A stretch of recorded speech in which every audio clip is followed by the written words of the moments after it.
Sementara itu, Lembaga Dana Moneter Internasional atau International Monetary Fund (IMF) memprediksi pertumbuhan ekonomi Indonesia akan stabil di angka 5% untuk tahun 2023 hingga tahun 2024. Hal tersebut merupakan kabar baik mengingat IMF mengumumkan pertumbuhan ekonomi global melambat di angka 2,9% tahun depan.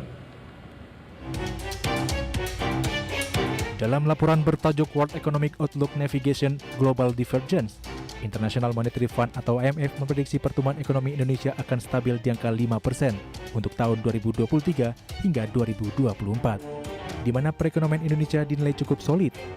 Mengingat IMF memprediksi pertumbuhan ekonomi global melambat di angka 2,9% tahun depan. Untuk Indonesia, IMF menilai pertumbuhan ekonomi tetap positif.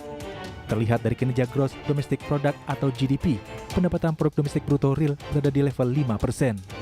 IMF awalnya mengumumkan bahwa pertumbuhan ekonomi negara maju akan lebih lambat dibandingkan negara berkembang. Untuk negara maju, jumlah pertumbuhan ekonomi diperkirakan berada di angka 1,5% pada tahun 2023 dan menjadi 1,4% pada tahun 2024. Sementara perekonomian negara berkembang atau Emerging Market and Developing Countries berada di angka 4% tahun 2023 dan 3% pada tahun 2024. Menurut IMF, laju pemulihan ekonomi global pasca pandemi saat ini terhambat dan tidak merata. Hal ini disebabkan dampak perang Rusia-Ukraina dan dampak berkepanjangan dari lonjakan inflasi. Akibatnya, bank sentral di sejumlah negara pun memutuskan mempertahankan suku bunga acuan yang tinggi.